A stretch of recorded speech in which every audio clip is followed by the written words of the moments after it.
saya @bambang. Oke, terima kasih udah direkod. Email saya adalah saya @bambanghirlandi.web.id. Media sosial saya semuanya pakai nama Bambang Hirlandi. Nanti kenapa seperti itu kita akan bahas juga di dalam presentasi ini. Oke, kita lanjut. Biar interaktif. Apa kabar pagi hari ini? Teman-teman bisa mengisinya. Oke.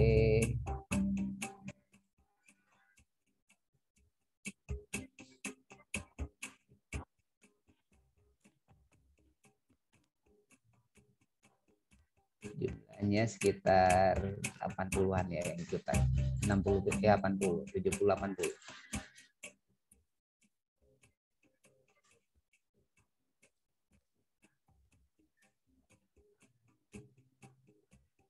Mudah-mudahan tidak ada yang buruk hari ini harinya.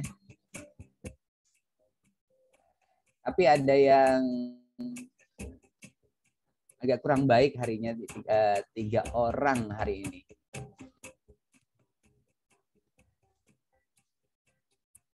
Tapi alhamdulillah semuanya kayaknya baik, hampir semua baik gitu. Kita stop di 1 menit ya teman-teman. 55 orang sudah bergabung merespon. Oke. Oh, masih ada yang lanjut? Ya, biar nggak lama-lama, saya stop aja dulu. Oke, terima kasih teman-teman udah ngerespon pertanyaan saya. Kita mau lihat ya, ngintip-ngintip dulu. Siapa sih yang hari ini pagi ini buruk sekali? Ada Nilu Ayu. Nilu Ayu. Kenapa kah gitu? Bisa on mic nggak ya nih? Mbak Nindi. Sorry Mbak Nindi. Teman-teman bisa on mic nggak ya? Tapi mudah-mudahan dengan ikut kelas pagi ini teman-teman semua jadi lebih baik lah gitu ya. Oke, kita simpan aja. Nah, ini nih pertanyaan yang sering ditanya pagi ini.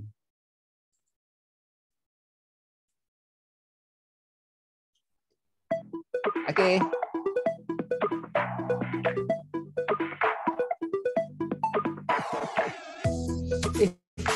Pagi-pagi harapannya nasi pecel ayam goreng.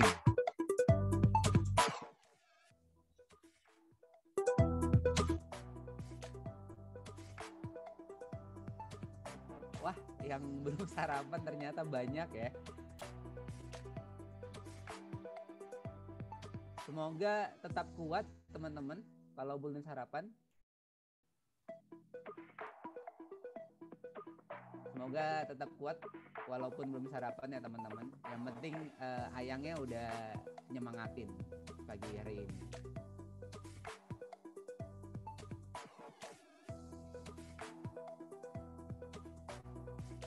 Ada 49 yang ngerespon. Yang sisanya kayaknya lagi mikir mau nulis apa gitu ya. Nasi kuning apa nih gitu. Ternyata masih banyak yang belum sarapan. Belum.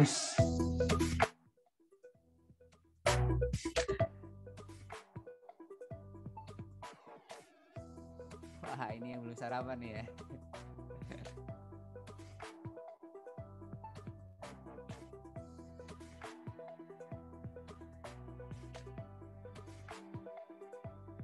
Oke, kita lewati 1,5 menit. Saya close. Terima kasih sudah ngerespon. Dan yang belum sarapan,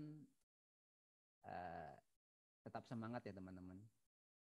Tetap kuat gitu. Karena biasanya kalau yang nggak sarapan, terus nggak disemangatin ayang, nanti malah lemas. Oke. Satu lagi. Ini. Sebutkan satu kata deh Satu kata tentang digital marketing. Teman-teman boleh menyebutkan hanya satu kata, nggak boleh lebih. Saya tutup ininya, responnya, biar nggak nyontek. Oke, kita tunggu 1 menit aja ya teman-teman. Satu kata tentang digital marketing. Apakah nanti ada kata yang sama gitu?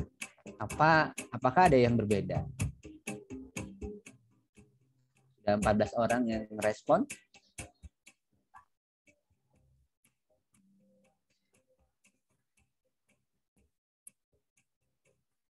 Dari 72 orang yang bergabung di presentasi pagi ini. Ayo, kita tunggu di 1,5 menit kali. Gak usah lama-lama. Teman-teman, silahkan. Apa yang ada di pikiran teman-teman dituliskan aja. Gak usah mikir yang susah-susah.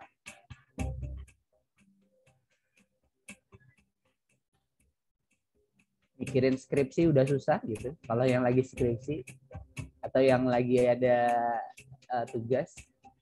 Jadi hari ini, pagi ini nggak usah mikirin yang susah-susah ya teman-teman.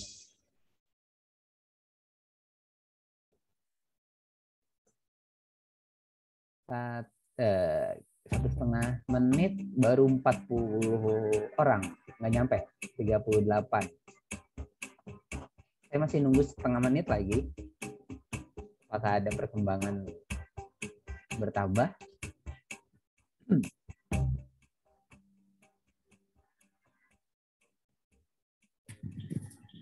Orang? 2 tambahannya.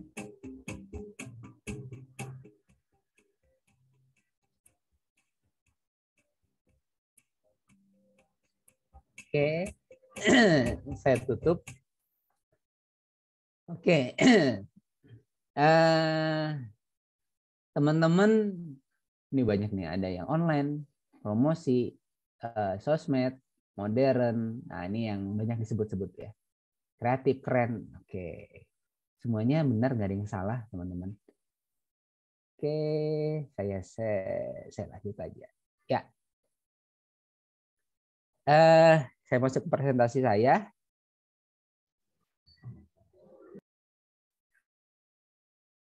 Oke. Tanda alam saat ini sudah membawa kita ke transformasi digital. Teman-teman semua mengalami namanya pandemi COVID-19. Dan mungkin ada teman kita yang saat ini sedang isoman. Mudah-mudahan segera sembuh. Pandemi COVID-19 telah memaksa kita untuk beralih ke digitalisasi lebih cepat. Seperti hari ini yang kita lakukan, itu tidak mungkin 3 tahun sebelum pandemi atau 1 tahun sebelum pandemi gitu ya. Teman-teman banyak yang tidak mengenal apa itu Zoom gitu, Zoom meeting gitu. Tapi dengan COVID-19 ini hikmah baiknya kita bisa meeting walaupun saya tidak datang ke Unmul pada pagi hari ini atau mungkin teman-teman juga dari rumah. Nah, dengan pandemi digitalisasi itu lebih cepat transformasinya gitu. Apapun itu gitu, baik di pendidikan, bahkan saat ini di ekonomi bisnis, semuanya berjalan dengan model digital. Oke, kita lanjut. Kalau menurut pakar itu di dalam sebuah buku, saya screenshot bukunya, namanya judul bukunya Kreatif Digital Marketing. Digital marketing adalah kegiatan pemasaran termasuk branding yang menggunakan media, berbagai media. Sebagai contoh adalah blog, ya, website, email, AdWords, dan berbagai macam jaringan media sosial. Ini di bukunya Ridwan Sanjaya dan Joshua Tarigan. Buku ini udah lama sih, 2009, tapi masih relevan sekarang ya. Kalau secara teori gini lah gitu ya. Digital marketing adalah upaya melakukan dilakukan oleh sebuah perusahaan atau bisnis untuk memasarkan produk mereka melalui internet. Ya, tadi yang menyebutnya internet ada bagian dari sini, dan berbagai bentuk media komunikasi digital lainnya.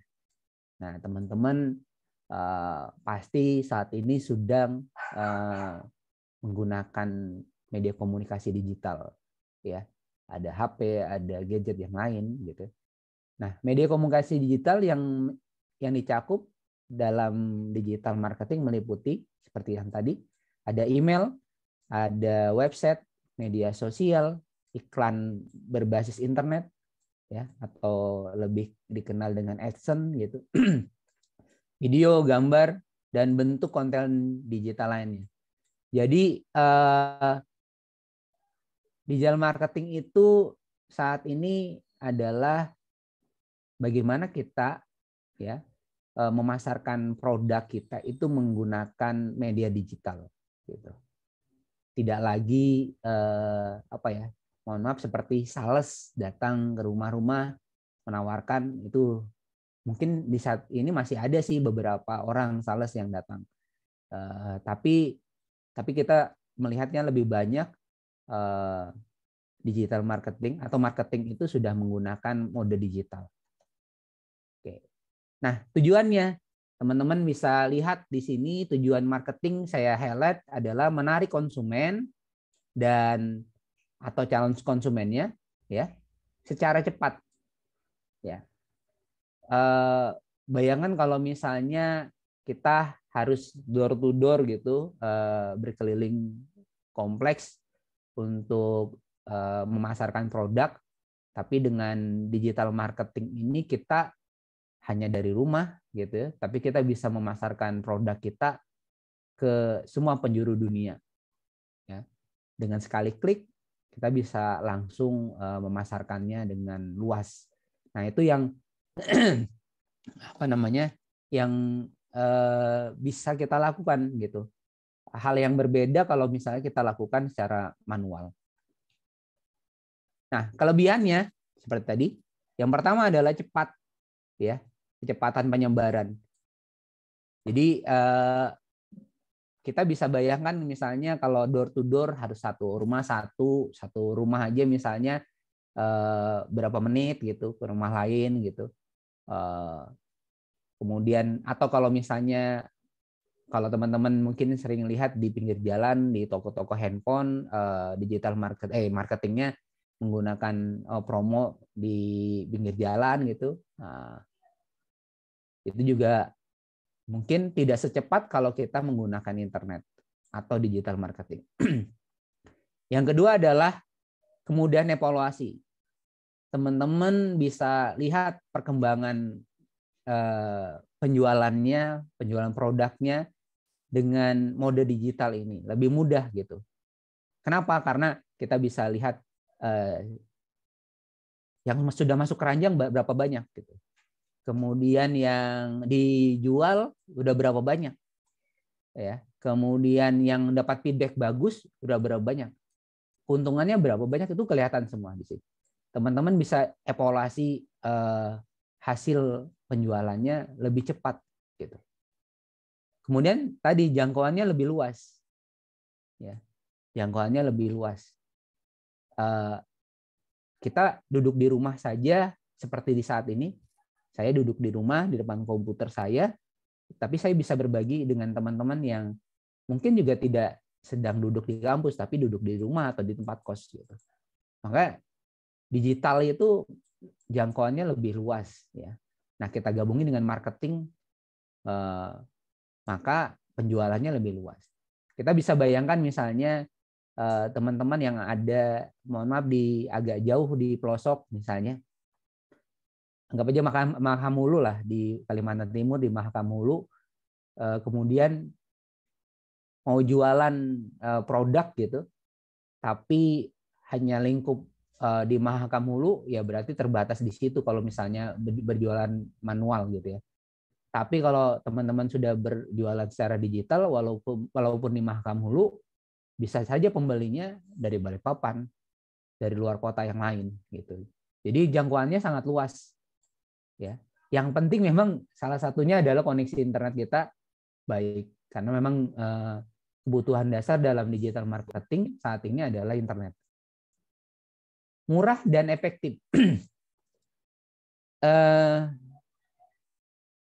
Kalau teman-teman pernah lihat iklan di koran, gitu, teman-teman pernah lihat iklan di koran, teman-teman dan mungkin pernah bertanya berapa harga iklan di koran di satu halaman misalnya, teman-teman pasti saat ini sedang tercengang kalau mendengarnya. Yang pernah saya tahu, satu halaman iklan itu seharga 10-20 juta untuk 2 hari terbit. Kita bisa bayangkan ya teman-teman, 10-20 juta satu halaman koran hanya untuk 2 hari terbit. Kita bisa bayangkan untuk satu edisi iklan bisa seharga motor gitu, atau bisa seharga laptop. Padahal dengan digital gitu, apalagi digital marketing, kita bisa dengan 10-20 juta tadi udah bisa bikin website yang mungkin bisa berlangganan setahun sampai 3 tahun gitu. Dan website itu sudah jadi iklan kita setiap hari. Tidak lagi terbatas di hanya satu koran, satu halaman. Tapi kita mau bikin seberapa pun sudah bisa. Kemudian efektif. Kalau misalnya tadi ya mau sasarannya ke satu orang gitu, satu kelompok gitu, kita pakai koran gitu misalnya, maka bisa jadi sasarannya nggak efektif. Kenapa? Karena bisa jadi yang kelompok tadi tidak baca koran gitu. Nah, tapi dengan digital marketing kita bisa melihat nih potensi pembeli kita gitu ya, audiens kita itu siapa, kita bisa memilihnya bahkan gitu. Teman-teman kalau yang saat ini mohon maaf jualan di online shop udah pasti tahu itu kita mau sasar di mana nih gitu ya. Jadi sangat efektif kalau kita menggunakan digital marketing. Nah, yang berikutnya sebenarnya masih banyak yang lain ya, tapi saya ambil 5 ini aja, adalah membangun nama brand. Nah, bagaimana kita bisa membangun nama brand dengan mode digital? Ya, saya tunjukin satu, tapi ini tidak berkaitan dengan penjualan, tapi saya bikin brand. Oke, sebentar, sorry. Saya save dulu. Oke ya, teman-teman, kita akan buka internet. Teman-teman bisa searching dengan keyword misalnya Bambang Herlandi.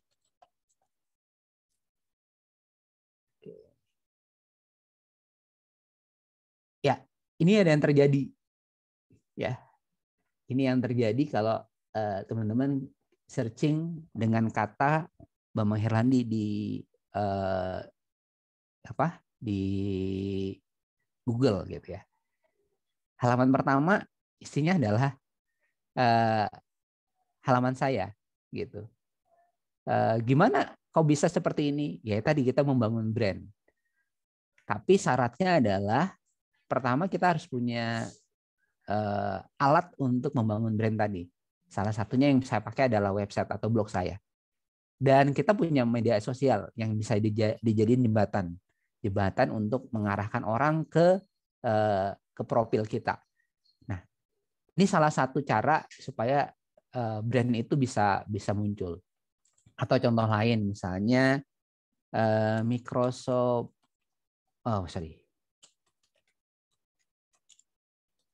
misalnya masih ada nggak ya?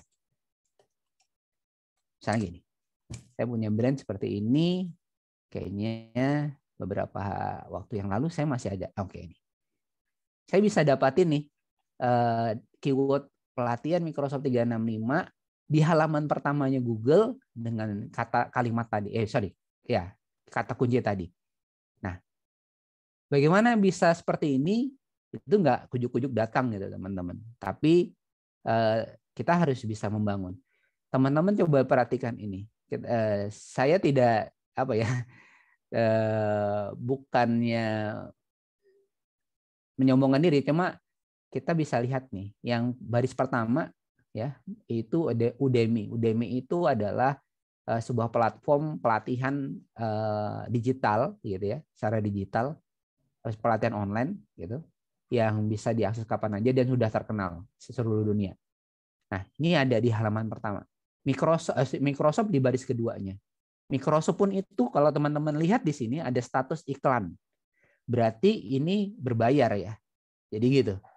Jadi Microsoft membayar sebuah mode untuk bisa tampil di halaman pertama. Terus yang baris ketiga ada support Microsoft. Ini orang sudah tentu mencari apapun tentang Microsoft di sini. Di baris keempat sama saya, website saya. Gitu. Bagaimana bisa seperti ini? Ya tadi, membangun brand dengan cara membuat postingan, ya, membuat publikasi yang berkaitan dengan kata kunci yang mau dicari. Jadi saya membuat kata kunci ini, bukan membuat sih, saya mengejar kata kunci ini supaya nanti pada saat orang mencari pelatihan Microsoft 365 itu nyasarnya di halaman web saya. Nah, itu salah satu bentuk dari hebatnya sebuah digital marketing saat ini. Oke, kita lanjut.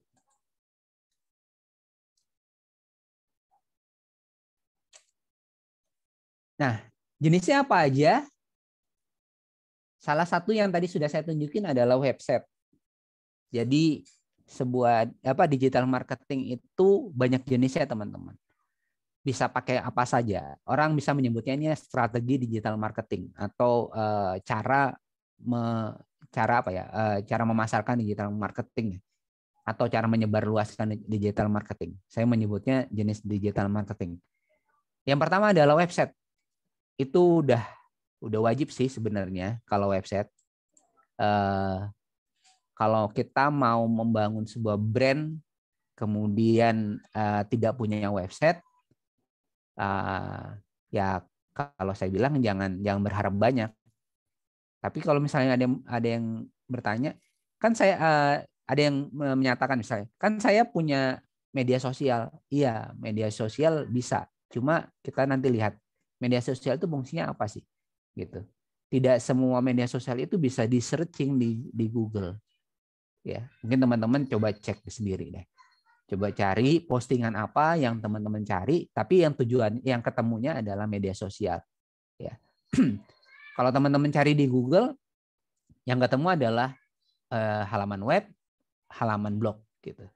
Halaman profil akun dari media sosial, bukan halaman postingan.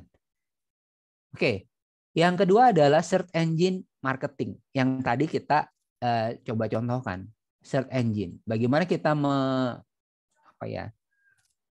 mengupayakan sebuah kata kunci itu bisa mengarah ke sebuah website kita atau ke sebuah tampilan web kita, ya. Nah, ini adalah digital marketing, ya. Nanti kaitannya memang ke website juga, gitu. Jadi search engine, bagaimana kata kunci itu bisa dipakai dan bisa dikejar, gitu, supaya produk atau jasa yang kita berikan itu pada saat dicari di Google itu ketemu, gitu ya. Nah, kemudian yang ketiga adalah social media marketing. Nah, ini yang saat ini hampir semua orang yang punya gadget dan sosial media sebenarnya sudah mengarah ke sini, sudah bisa sebenarnya. Teman-teman punya FB, misalnya pakai FB. Punya apalagi Instagram, ya. Twitter juga bisa, atau TikTok, atau misalnya YouTube. Nah, itu bisa dipakai untuk media sosial marketing, ya. Tapi nanti kita lihat, nggak bisa kita jadikan satu media sosial itu untuk satu produk yang semuanya bisa diambil dari situ, nggak bisa. Kita harus tahu nih karakteristik media sosial supaya kita dapat audiensnya yang lebih baik. Kemudian ada online advertising. online advertising itu macam-macam ya. Ada di website, ada di media sosial gitu. Kalau teman-teman misalnya buka media sosial, tiba-tiba ada iklan gitu. Nah, itu salah satunya adalah advertising atau AdSense. Berikutnya adalah email marketing. Kalau teman-teman sering punya email, kemudian ada tahu-tahu terima email nggak tahu dari mana menawarkan produk, itu adalah salah satunya adalah email marketing. Karena apa? Dia bisa dapatin dari macam-macam gitu ya. Kemudian ada video advertising ya. Kita bisa lihat dari YouTube yang saat ini ada. Saat ini TV sudah masuk ke TV digital gitu ya. Nanti semuanya tercatat secara digital. Kemudian ada yang pay per click. Kalau tadi teman-teman lihat ada iklan di Google, di pencarian Google yang saya tunjukkan tadi, maka sebenarnya itu adalah pay per click gitu.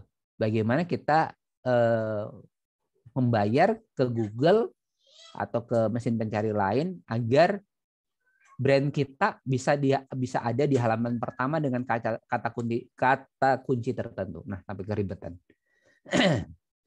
Nah, terus yang terakhir adalah influencer marketing. Influencer ya, bukan afiliator. Influencer itu orang yang orang yang bisa mengajak dengan baik, bukan afiliator ya, beda ya afiliator dengan influencer. Influencer ini ya salah satunya di dalamnya adalah afiliator. Tapi afiliator itu lebih ke orang yang menjual produk gimana sih nyebutnya? Memasarkan produk lah. Nah, influencer itu lebih ke orang-orang selebgram lah kalau kita kenal gitu. Selebgram salah satunya influencer, blogger ya teman-teman. Nah itu blogger. Nah itu juga bisa kita manfaatkan untuk jenis digital marketing. Nah masih sebenarnya kalau mau dirinci lagi masih banyak sih. Tapi saya mengambilnya 8 jenis ini. Oke, kita lanjut. Nah, saya kebetulan nih teman-teman di statistik ya. Mungkin lebih paham membaca statistik. Kita akan coba lihat nih teman-teman statistiknya penggunaan penggunaan digitalisasi di Indonesia di tahun 2021 yang dilaporannya di Februari 2022 oleh Hotsuite. Total populasi penduduk Indonesia itu udah nyampe 277 juta sekian. Populasi pengguna selulernya itu lebih banyak, 370 juta. Kenapa bisa seperti itu? Bisa jadi karena teman-teman menggunakan 2 nomor di dalam satu ponsel atau di dalam satu data. Mungkin banyak yang seperti itu. Kemudian pengguna internetnya itu udah mulai naik nih, 204 juta. Ini populasinya naik 73% dari tahun sebelumnya. Aktivitas media sosialnya juga naik. Nah, kenapa saya tayangkan ini? Sebenarnya tadi ada kaitannya dengan slide sebelumnya dan nanti ada slide sesudahnya. Ya. Ini potensi ya teman-teman. Bukan sekedar angka yang tayang gitu. Teman-teman orang statistik pastinya tahu lah potensi ini jadi sebuah angka ini jadi sebuah potensi yang bisa kita jadikan potensi baik gitu ya. Kalau berkaitan dengan waktu gitu ya. Sehari itu setidaknya 8 jam rata-rata pengguna internet dari semua device. Dan ingat, yang paling banyak adalah menggunakan mobile phone. Ya, semua orang saat ini sudah pakai gadget gitu ya. Kemudian dengan gadgetnya dia bisa mengakses apa saja dari gadgetnya. Semua, apalagi kita di Kalimantan Timur, saya rasa udah 4G semua gitu, hampir 4G semua. Mungkin di titik-titik tertentu yang masih 3G, atau bahkan kalau klaimnya ISP, Internet Service Provider, itu di Kalimantan Timur sudah nggak ada 3G gitu ya. Ya mungkin itu klaimnya dia, tapi setidaknya laporan itu bisa jadi data gitu. Nah, mau pengguna mobile itu 4 jam lebih gitu. Lebih banyak menggunakannya lewat gadget, lewat mobilenya, ketimbang lewat komputer atau laptop. Ya. Jadi lewat komputer itu lebih sedikit. Ya, 57% itu adalah pengguna mobile. Nah, makanya kenapa banyak sekarang startup itu membangun bisnisnya menggunakan aplikasi, menggunakan apps. Kenapa? Ini loh datanya. Jadi bukan sekedar membangun aplikasi di Play Store atau di App Store, tapi tidak tahu kenapa harus bangunnya di situ. Nah, ini masalahnya di sini. Karena banyak pengguna saat ini menggunakan gadget sehari-harinya, maka itu potensi yang besar untuk bisa membangun startup. Oke, ini Marison. Apa sih yang dicari orang di internet gitu ya? Pertama adalah mencari informasi. Itu tahapan yang pertama gitu ya. Mencari ide. Nah, teman-teman juga mungkin cari ide, cari contoh-contoh tugas gitu kan. Kalau misalnya bingung nih mau nyelesain tugas bagaimana, searching ketemu deh. Nah, dari situ juga nanti dosennya searching ketemu deh ininya, plagiatnya. Nah, itu hati-hati ya teman. Kalau misalnya dosennya udah paham dunia internet, saya rasa pasti dia tahu cara mencari hasil tugasnya plagiat atau tidak. Kemudian banyak macamnya yang bisa kita lakukan di internet. Nah, salah satunya tadi gitu, salah duanya itu. Kita coba cari yang hubungan dengan marketingnya. Di sini ada researching brand. Nah, bagaimana branding itu dicari di sini gitu ya, di internet. Nah, oke. Lanjut. Nah, apa sih yang sering dikunjungin orang? Yang sering dikunjungin orang, yang sering dikunjungin orang adalah Google. Adalah mesin pencari paling ampuh saat ini dan paling sering dikunjungin orang. 9 jam orang rata-rata mengunjunginya hanya untuk mencari informasi. Kedua adalah YouTube. Ketiga adalah Facebook. Keempat adalah Instagram. Tadi saya udah sebutkan di awal di slide saya bagaimana kita menjual gitu, tapi lihat dulu platformnya yang mana. Nah, ini nih teman-teman. Ya, kita bisa lihat di sini potensinya ada di sini. Nah, kemudian ini yang lain adalah sebagian situs berita. Ya, dan di sini adalah situs belanja. Oke. Ya, ada beberapa situs belanja. Nah, itu data di sini, ini adalah data yang bukan hanya sekedar opini atau asumsi ya, tapi sudah berupa data. Dan ini bisa dipakai. Demografinya seperti ini. Gitu ya. Siapa sih pengguna internet terbanyak? Oh, ternyata di usia ini. 25 sampai 34 ya. Menyusul 18 sampai 24. Nah, setelah itu baru yang 35 ke atas. Nah, yang 13 17 kok bisa banyak? Ya, dia pakai untuk apa kira-kira teman-teman? Untuk internet. Apa untuk belajar gitu kan. Nah, ini tercatat juga. Ini adalah 10 media sosial terfavorit di Indonesia. Pertama adalah WhatsApp kedua adalah Instagram, ketiga adalah Facebook, keempat adalah TikTok. Nah, TikTok ini walaupun baru, dia udah bisa nyusul keempat. Ya, ini kalau misalnya teman-teman nanti cari ya di Hotsuite, Instagram itu 2-3 tahun terakhir itu menandingi Facebook dalam sisi favorit, gitu. Tapi WhatsApp itu tetap berjaya sebagai media sosial untuk komunikasi, ya. Sedangkan Telegram masih sangat sedikit yang menggunakannya. Line sudah berkurang.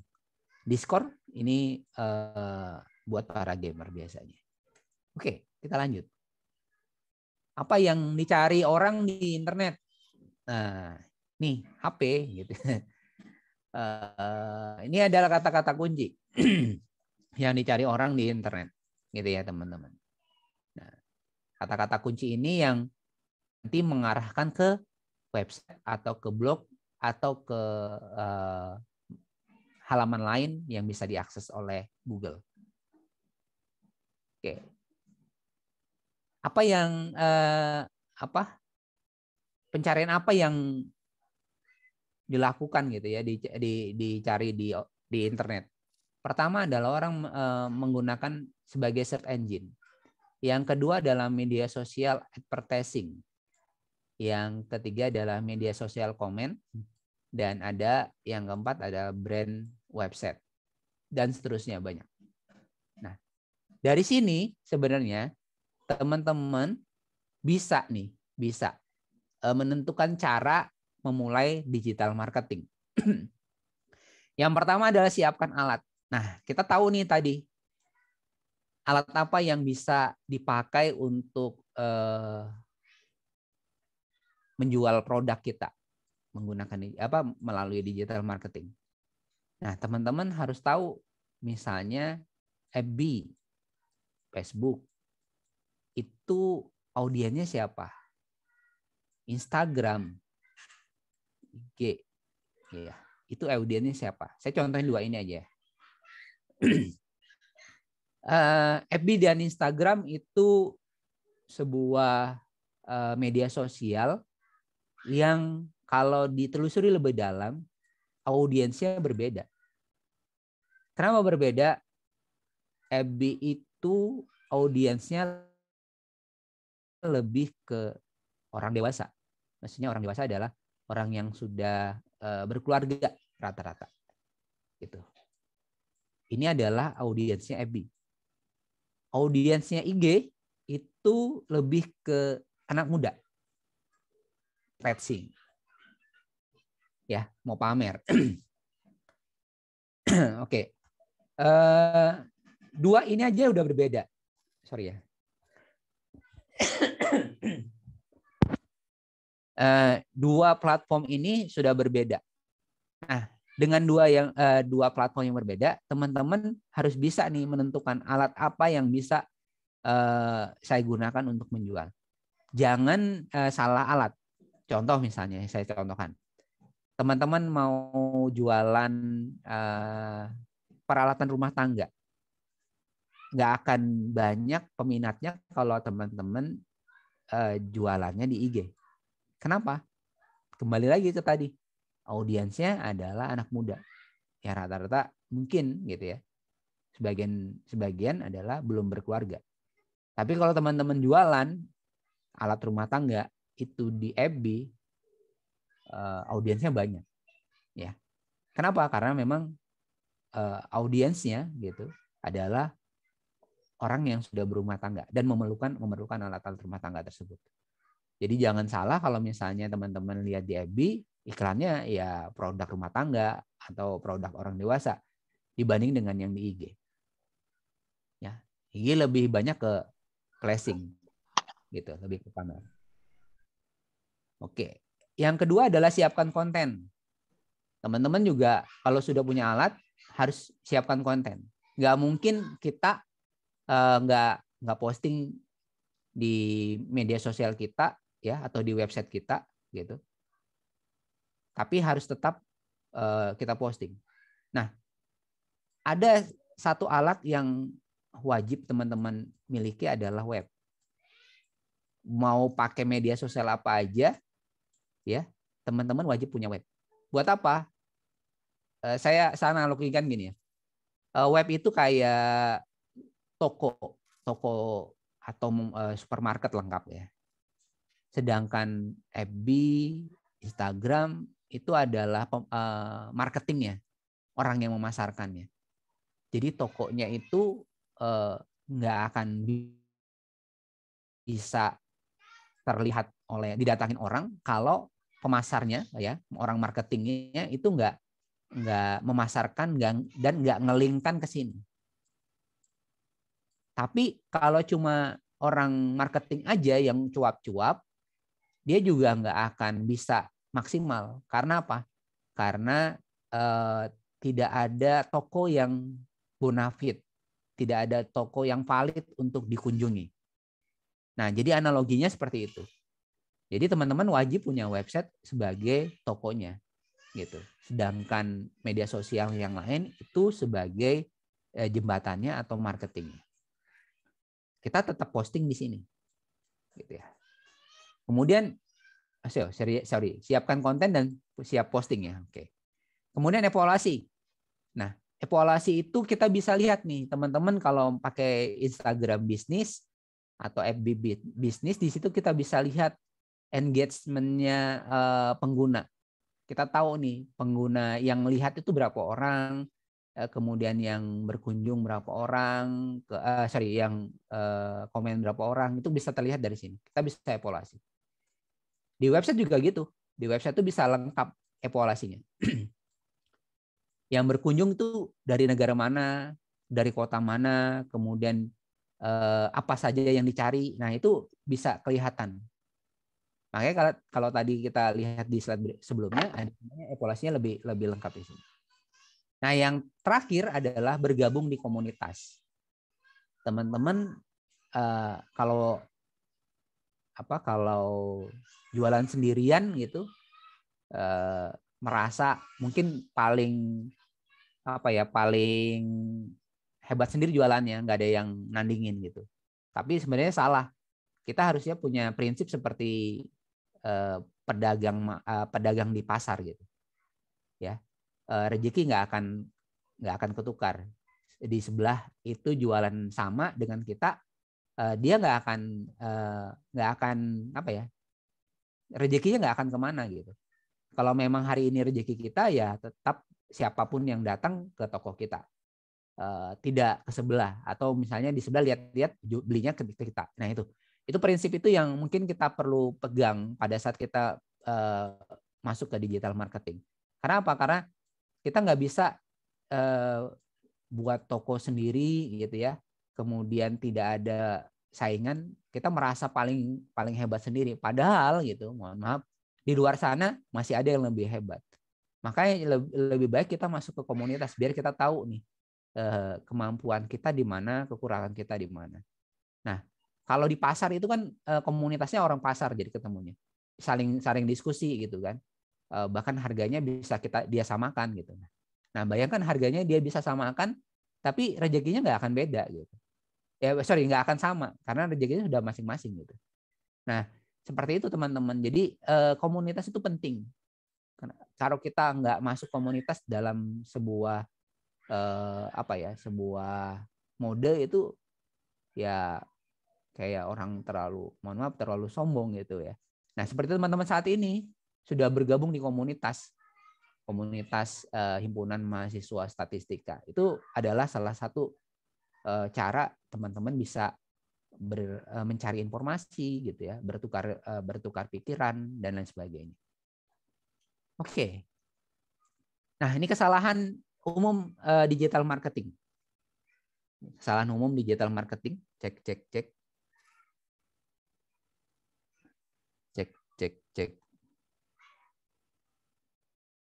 Halo, masihkah kedengaran suara saya? Iya Pak, masih terdengar. Saya takutnya hilang gitu. Oke, ini adalah kesalahan yang sering dilakukan oleh para digital marketing. Pertama adalah strategi yang tidak tepat. Yang tadi saya bilang di saat misalnya teman-teman menjual produk rumah tangga tapi jualan di FB di Instagram atau bahkan jualannya di TikTok. Di TikTok, di Twitter. Ya nggak nyambung gitu kan. Strategi udah salah. Memahami calon konsumen. Nah, bagaimana kita memahami calon konsumen? Ya tadi kita harus tahu dulu statistik yang tadi. Konsumen kita tuh seperti apa sih? Maunya apa? Nah, itu kita pahami. Mengabaikan pengukuran kinerja.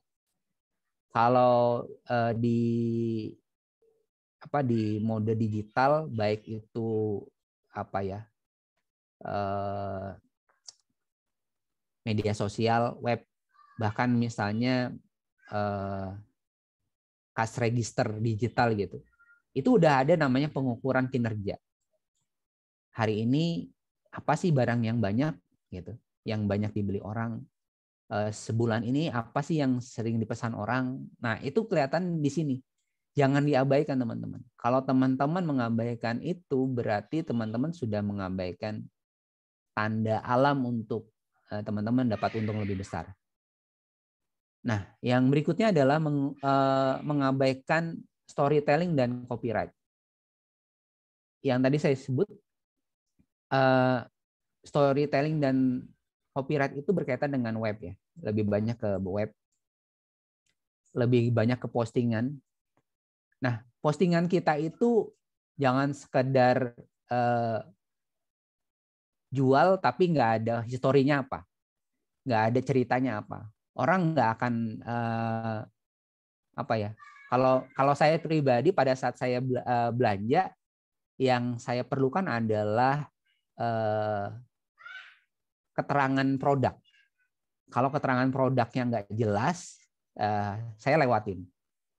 Yang kedua adalah komentar orang. Nah, komentar orang itu bisa jadi storytelling dari produk yang kita jual ya, atau yang kita pasarkan. Kalau misalnya kita menutup komentar ya karena baperan gitu misalnya, ya bingung juga sih kalau sekedar mau jualan di internet, komennya ditutup gitu kan, aneh jadinya. Nah, jangan mengabaikan tentang bagaimana kita menjelaskan produk kita lebih baik gitu di postingan kita, supaya apa? Supaya orang memahaminya lebih baik. Karena kalau orang tidak memahami, orang bertanya. Setelah bertanya ke kita, ternyata kita abaikan juga gitu. Wah, itu lebih parah lagi. Ya, kemudian adalah yang berikutnya adalah website yang tidak rapi dan tidak lengkap. Jadi kalau teman-teman sudah punya alat digital marketing, ada website, ada media sosial, ya, posting serapi mungkin dan selengkap mungkin. Jangan sampai teman-teman postingnya secukupnya, foto doang nggak ada keterangan. Nah, itu juga nggak bisa. Harusnya lengkap ya. Nah, kemudian kalau misalnya ada website dan media sosial, websitenya harus lebih lengkap ketimbang media sosial. Jangan dibalik ya. Analoginya jangan dibalik. Media sosial lebih lengkap dari website itu salah. Tapi harusnya websitenya lebih lengkap informasinya dari media sosial. Jadi semua yang ada itu pertama ada di website. Setelah itu baru media sosial. Media sosial itu adalah apa yang ada di website diteruskan di media sosial. Jangan dibalik analoginya. Kemudian yang berikutnya adalah iklan dan landing page yang tidak sesuai. Ya, mungkin teman-teman sering aja ketemu iklan di website, setelah dibuka linknya nggak tahu kemana gitu, atau nggak jelas. Nah, itu juga nggak bisa kita pakai gitu ya. Jadi iklan atau landing page itu penting gitu. Satu lagi misalnya di sini sama di website itu kalau misalnya ada harga, dijelaskan harganya. Jangan sampai teman-teman memasarkan produk tapi pada saat orang mencari harga suruh japri gitu ya. Nah, itu salah satu metode marketing yang salah. Kenapa? Orang tidak semua orang mau untuk japri ke ke admin atau ke seseorang hanya untuk nanya harga. Orang lebih baik ngecek harga yang sudah ada di website yang sudah ada harganya, gitu, daripada dia harus nanya-nanya, gitu. Dan itu mungkin teman-teman sudah alami itu. Kemudian proses check out yang rumit, harus ngisi data lah, apalah, inilah, itulah, itu nggak banget ya. Jadi kalau bisa habis check out udah langsung transfer atau langsung bayar pakai QR code bisa, ya. Kemudian tidak menghitung, nah ini. Jadi bagaimana pertumbuhannya harus dihitung ya teman-teman. Kalau tidak ya tetap nggak akan bisa menghasilkan untung yang besar. Itu sih. Oke. Mungkin mau habis.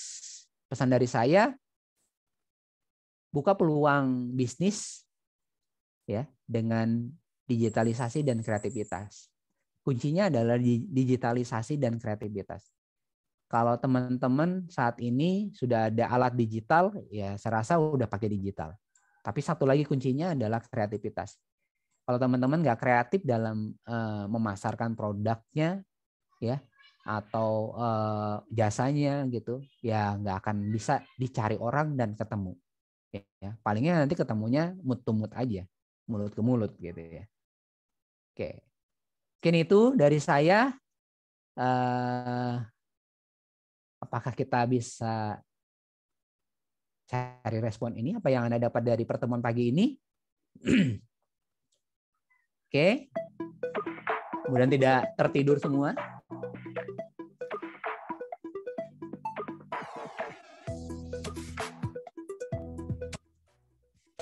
Silakan ditulis teman-teman.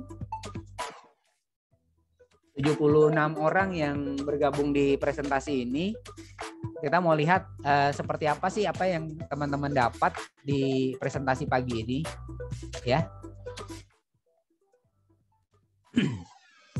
Tuliskan aja seperti pemikiran teman-teman. Gak usah susah-susah mikirnya gitu, ya. Kalau terlalu susah ribet sendiri nanti. Oke, saya tunggu gitu teman-teman untuk melihat seberapa apa sih yang teman-teman dapat pagi ini gitu ya. Apakah cuma dongeng belaka gitu kah atau seperti apa? Nah, kita mau lihat. 5 orang sudah ngisi. Mungkin sambil mengisi saya kembalikan ke Mbak Nindi. Terima kasih atas perhatiannya teman-teman semuanya, dan sekali lagi saya ucapkan terima kasih dan mohon maaf kalau ada hal-hal yang kurang berkenan. Kita tunggu responnya teman-teman ya. Oke, saya matiin aja musiknya. Saya kembalikan ke Mbak Nindi. Terima kasih Mbak Nindi. Assalamualaikum warahmatullahi wabarakatuh. Ya, baik Pak. Terima kasih kembali. Waalaikumsalam warahmatullahi wabarakatuh. Mungkin untuk teman-teman yang ada di Zoom bisa sambil diisi ya dari submission dari Pak Bambang, apa yang kita dapat dari pertemuan pada pagi ini. Oke, jadi gimana nih teman-teman untuk materi yang telah disampaikan oleh Pak Bambang tadi? Tadi materinya sangat relate banget ya buat kita sebagai mahasiswa statistika. Kan tadi juga dipaparkan tuh untuk pengguna internet atau device apa saja yang sering digunakan, usia, dan hal yang sering dicari di internet. Nah, jadi kita sebagai mahasiswa statistika tidak menutup kemungkinan ya teman-teman untuk bisa berbisnis dan melakukan digital marketing dengan menerapkan ilmu kita sebagai mahasiswa statistika. Oke, mungkin mengingat waktu yang terbatas, kita akan masuk ke sesi tanya jawab. Jadi tadi saya belum sempat menjelaskan tentang tata cara untuk bertanya jawab. Jadi untuk tanya jawab di sini akan dilakukan selama 15 menit. Dan untuk teman-teman bisa bertanya melalui kolom chat atau langsung raise hand. Untuk yang di kolom chat bisa dengan format angkatan underscore nama underscore pertanyaan. Baik, Pak Bambang, saya izin membacakan pertanyaan dari Saudara Zen ya, Pak. Ini Ya. ada di kolom chat. Dari Zen Angkatan 19, izin bertanya, Pak. Bagaimana menurut Bapak untuk brand yang tidak ikut memasarkan produk dan tidak memanfaatkan di platform e-commerce seperti Shopee dan lain-lain, di mana ada penawaran gratis ongkir di sana? Sedangkan brand tersebut membuat web sendiri yang ongkirnya sangat mahal dibandingkan dengan e-commerce.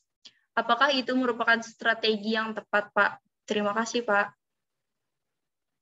Oke, terima kasih. Pertanyaan dari Mas atau Mbak ya, Jen.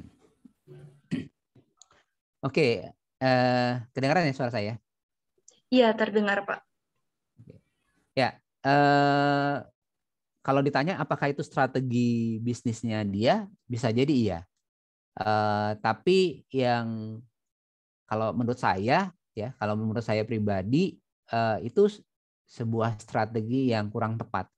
Kenapa? Karena kita sudah punya platform yang banyak gitu, dan kalau ingin memasarkan lebih luas, tadi kan ada website gitu ya, ada website, ada media sosial, dan terakhir tadi ada bergabung ke komunitas. Nah, komunitas itu bisa berupa digital marketing sampai marketplace.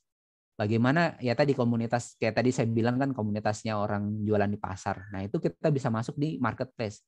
Nah, kalau kita tidak bergabung di situ, apa sih resikonya? Ya kita tidak bisa memanfaatkan peluang yang ada. Bayangkan kalau misalnya si platformnya, anggap aja marketplace-nya lagi promo ini. Misalnya bulan ini dia ulang tahun, dia bikin promo gratis ongkir. Atau misalnya potongan sampai 30% misalnya. Nah, itu kan potongannya tidak ke penjualnya gitu. Gratis ongkirnya tidak ke penjualnya tapi ke marketplace-nya. Nah, itu yang tidak diambil peluangnya oleh si pebisnis tadi, si pebisnis tadi. Sayang kalau saya bilang tidak usah ragu untuk bergabung di komunitas untuk berjualan. Kan kalau misalnya tadi kan sudah ada website, Pak. Iya, kalau website ya Anda itu sudah kayak marketplace, dicari ketemunya di halaman pertama sih oke, nggak masalah. Tapi kalau misalnya websitenya Anda sendiri, kalau dicari masih ya di halaman ke-10, ya harusnya Anda bisa mencari peluang yang lain, misalnya masuk ke marketplace. Tapi pada saat berjualan di marketplace, nanti untuk lengkapnya kunjungi website kami gitu. Misalnya seperti itu. Nah, kalau mau promo, misalnya di website juga gitu. Kalau mau promo gratis ongkir, belinya di mana, di marketplace. Nah, itu bisa saling dimanfaatkan, nggak hanya satu. Ya, seperti misalnya analogi sederhana, kalau orang yang jualan di toko, punya toko gitu ya.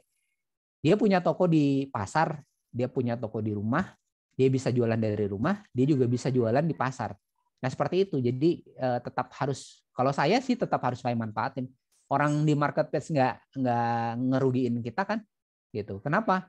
Karena yang sebenarnya dijual itu harga yang dijual bisa jadi harga kita tapi dinaikin oleh marketplace karena ada fee-nya. Nah, itu sih kalau menurut saya, Mbak Nindi, Mas Jen. Gitu.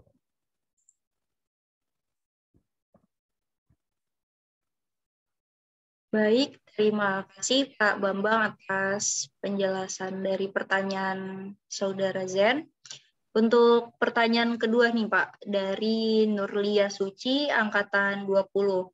Permisi, izin bertanya Pak, selain penataan web yang rapi dan terstruktur, menurut Bapak bagaimana cara agar dengan adanya web dan promosi melalui sosmed yang dilakukan dapat menarik daya beli konsumen Pak? Terima kasih Pak.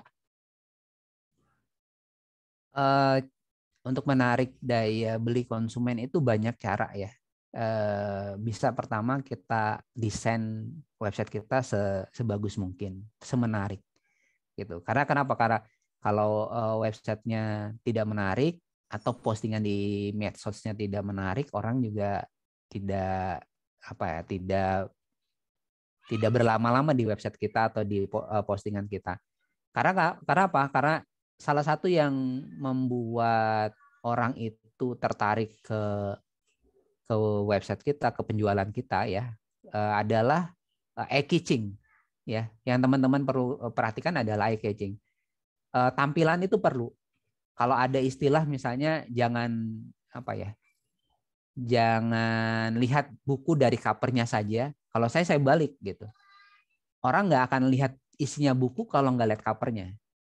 Nah, jadi kalau covernya nggak menarik, orang nggak akan lihat dalamnya. Ya, analogi saya seperti itu. Kalau saya orang desain gitu ya, kalau misalnya covernya nggak menarik, maka dia nggak akan lihat di dalam-dalamnya. Sama gitu. Kalau misalnya tampilan website kita nggak menarik, kemudian postingan kita nggak menarik, nggak eye-catching, orang nggak akan menuju ke website kita atau nggak menuju ke penjualan kita. Bayangkan kalau teman-teman lihat di media sosial itu, dari sekian banyak, apakah teman-teman akan menuju postingan yang nggak menarik? Pasti enggak. Pasti teman-teman akan melihat ke postingan yang menarik. Terus kalau teman-teman menggunakan mode video gitu ya, kalau teman-teman menggunakan mode video, usahakan 3 detik pertama ya, 3 sampai 5 detik pertama itu adalah hal yang jelas gitu. Jangan endingnya baru di 10 detik. Tapi karena apa? Karena orang akan play itu di awal saja. Kalau misalnya tidak menarik, ya udah dia skip. Nah, itu yang perlu kita perhatikan. Jadi bagaimana kita membuat pemasaran kita menarik? Ya pertama adalah kemasannya, gitu ya. Kemasan tanda kutip itu ya bisa postingan dan lain sebagainya, bisa produknya sendiri, atau misalnya bisa fotonya, ya. Jangan misalnya teman-teman foto produk makanan gitu, tapi waktu moto di gelap-gelapan, kan nggak menarik gitu. Nah, itu sih sebenarnya bagaimana kita memasarkan produk kita secara menarik, biar eye-catching lah. Kalau saya sih berprinsipnya, coba kita merasa yang kita jual itu atau yang kita akan pasarkan itu, kita sendiri sebagai pembelinya. Apakah kita tertarik melihat produk tersebut ataukah tidak? Nah, itu sebenarnya empati pembeli itu perlu kita pelajari gitu ya, teman-teman. Oke, gitu Mbak Nindi. Baik, terima kasih Pak atas penjelasannya. Mungkin untuk teman-teman yang lain, sesi tanya jawab masih dibuka. Dipersilakan. Sambil kita nunggu, ini banyak nih, ada 31 orang yang sudah menuliskan cara marketing yang tepat, mengerti teknologi yang akan memudahkan kita, gitu ya. Strategi dalam memasarkan produk harus disiapkan. Ini kepotong nih. Wawasan digital marketing yang lebih terbuka. Nah, ini yang alhamdulillah sudah ada respon dari teman-teman. Ya, saya pikir saya mendongeng dengan rapi tadi. Oke, ada lagi yang bertanya?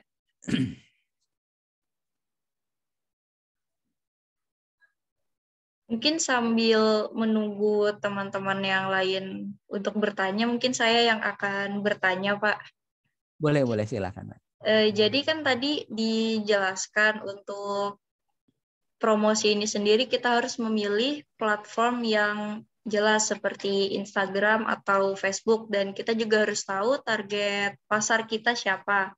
Ya. Tapi jika dari kita sendiri sebagai pengusahanya atau yang ingin melakukan promosinya tetap ingin melakukan promosi, misalnya kami ini sebagai pengusaha perabot rumah tangga tapi ingin mempromosikan produk kami di Instagram karena kami ingin mencapai target pasarnya itu anak-anak muda di Instagram. Itu bagaimana Pak untuk strateginya sendiri agar dapat mencapai audiens tersebut? Oke. Kalau di Instagram bisnis itu ada pada saat kita posting ada share otomatis ya. Mungkin teman-teman sudah pernah tahu ya kan kalau kita posting ada share otomatis. Nah, sebenarnya kalau mengandalkan satu platform aja ya nggak maksimal. Teman-teman sebenarnya bisa mengandalkan beberapa platform secara berbarengan. Nah, supaya strateginya nggak capek, harus posting di beberapa tempat gitu, gunakan postingan yang otomatis. Maksudnya otomatis pada saat misalnya posting di IG, dia terposting otomatis di Facebook, misalnya seperti itu. Nah, ya gunakan metode itu gitu, supaya kita sendiri nggak gelabakan pada saat posting. Bahkan kalau misalnya teman-teman menggunakan website, itu ada sekarang postingan otomatis dari website. Di saat saya posting gitu, maka saya bisa otomatis posting ke Facebook, ke media sosial lainnya gitu, tanpa harus saya posting satu persatu. Nah, strateginya yang pertama tadi manfaatkan semua platform, ya. Tapi kembali lagi perhatikan audiensnya akan banyak di mana, gitu. Dan itu nanti sebenarnya itu kan tadi data ya, dari data yang ada Facebook penggunanya adalah orang tua gitu, misalnya kita sebut gitu aja, Instagram anak muda. Tapi bisa jadi dalam bisnisnya Mbak Nindi ternyata yang minat membeli atau minat berkunjung ke bisnisnya Mbak Nindi adalah yang dari Instagram. Itu bisa jadi seperti itu karena data yang tadi kan itu data rata-rata, tidak semuanya. Nah, makanya kembali ke awal, gunakan semua platform yang ada. Manfaatkan semua platform yang ada. Kalau memang mau pakai yang gratis, ya pakai gratis. Kalau misalnya sudah ada peluang untuk atau modal untuk memasarkan di media sosial dengan mode berbayar, ya silakan, akan lebih baik gitu. Karena pada saat kita menggunakan mode berbayar, itu pasti audiensnya jangkauannya lebih besar ketimbang misalnya yang gratisan aja. Gitu. Karena kita bisa milih sih kalau yang berbayar. Itu Mbak Nindi. Baik Pak, terima kasih atas jawabannya. Mungkin teman-teman lain bisa bertanya juga ya, mungkin ada yang ingin menyampaikan secara langsung pertanyaannya. Oh, ini ada pertanyaan Pak dari Niluh Sudiwardani dari Angkatan 21. Saya izin bertanya Pak, bagaimana cara seseorang yang ingin mempromosikan usaha melalui digital marketing agar selalu memiliki pikiran yang optimis karena setiap orang pasti berbeda-beda dan ada juga yang sering berpikir negatif dan takut duluan terhadap respon orang sebelum memulai. Bagaimana ya Pak solusinya? Oke, buat Mbak siapa tadi? Niluh Sudiwardani Pak. Mbak Niluh, untuk strategi bisnis di internet gitu ya, atau di digital marketing ya, yang pertama adalah tidak boleh baperan. Jangan baperan ya, karena kalau baperan di saat dikomentarin jelek oleh konsumen, kita langsung wah, produk kita ini udah langsung jelek aja gitu. Padahal itu kan kata netizen gitu. Lidahnya netizen itu kan lebih tajam dari silet gitu, teman-teman. Jadi ya nggak masalah. Yang pertama jangan baperan. Yang kedua, yang tadi sebenarnya sudah disampaikan Mbak Nilu sendiri, optimis gitu. Kalau kita tidak optimis, ya gimana? Orang kita sendiri nggak optimis kok, orang mau membeli produk kita gitu. Nah, nyawa yang kita berikan ke produk kita sendiri udah nggak optimis, maka orang juga tidak merasa produk itu penting gitu. Jadi nggak merasa nggak merasa baik gitu kan. Karena apa? Karena pada saat kita menjualnya perasaan kita sudah nggak nyaman gitu. Maka orang yang mau membelinya juga nggak nyaman. Nah itu yang perlu kita perhatikan ya. Apa yang kita persangkakan ke orang itu ya akan diterima oleh orang tersebut gitu. Walaupun kita tidak menyebutkan gitu ya. Produk kita ini kayaknya nggak baik ini ya. Pasti nanti orang ini memang produknya nggak baik gitu. Nah itu memang kalimat itu ya dibilang kalimat adalah doa ya memang iya sih sebenarnya. Karena beberapa kali bisnis gitu yang pernah saya laluin kejadian seperti itu gitu. Jadi ada produk yang dijual kemudian kayaknya kok untungnya kurang apa ya, kurang maksimal gini. Ya sudah deh kita stop aja. Giliran nanti ada pemesanan yang seperti tadi itu kok kayaknya langsung apa ya nggak semangat gitu. Padahal ya itu yang ternyata dimauin orang. Nah itu teman-teman. Jadi pertama memang harus optimis gitu. Dan kita berprasangka buruk apa dengan yang kita jual. Jangan sampai yang kita pasarkan itu kita sudah dahului dengan prasangka buruk. Nah kemudian tadi jangan baperan. Itu Mbak Indi dan Mbak Niluh.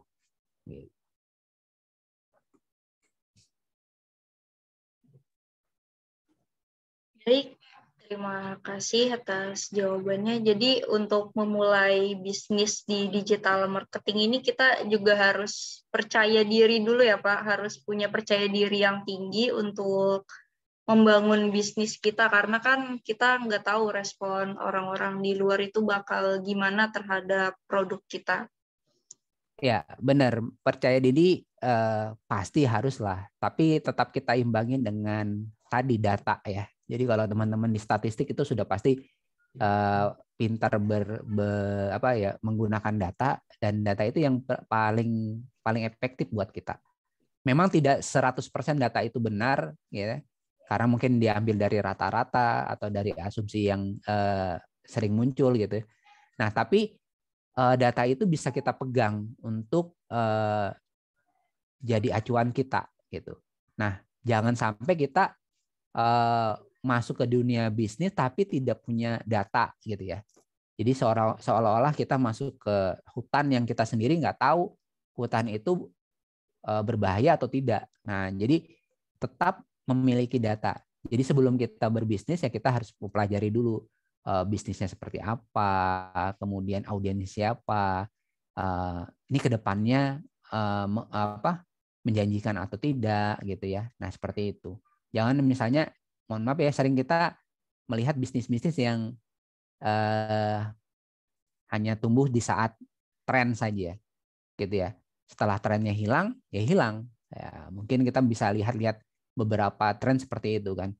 Jualan Milo Kepal, Milo Kepal sepanjang jalan.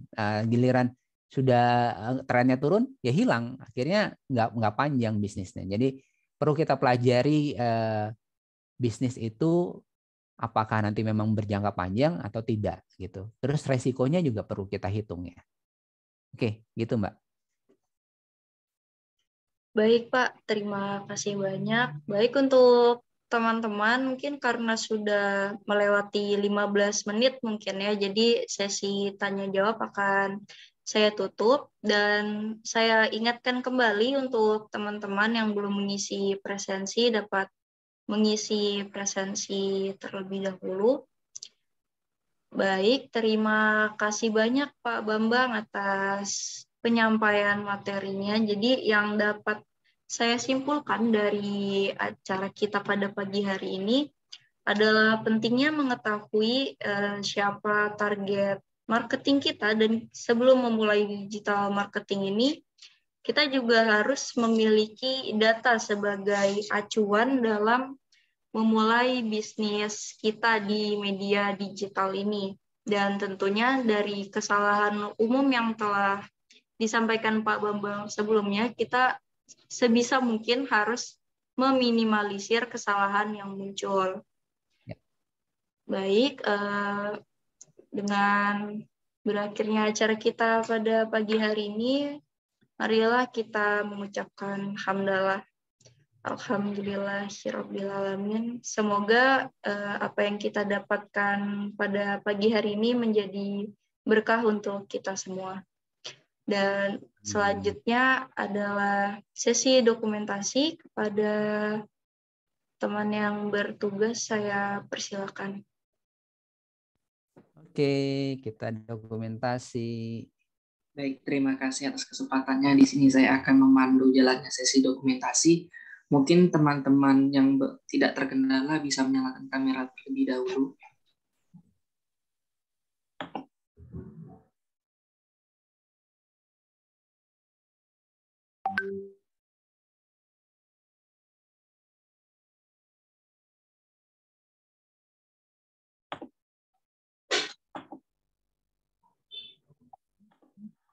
Karena sudah banyak yang on cam, kita mulai saja ya. Dari slide pertama, 1, 2, 3. Kemudian slide 2, 1, 2, 3. Slide 3, 1, 2, 3. Kemudian slide terakhir, 1, 2, 3. Oke, terima kasih. Itu saja saya kembalikan ke moderator. Baik, terima kasih Aldwin. Berakhirlah acara kita pada pagi hari ini. Saya Nindi Nadifa Khairunisa selaku moderator pada acara pelatihan keuangan dan kewirausahaan. Pamit undur diri. Saya mohon maaf jika ada kesalahan selama membawakan acara. Dan kepada Tuhan Yang Maha Esa, saya mohon ampun.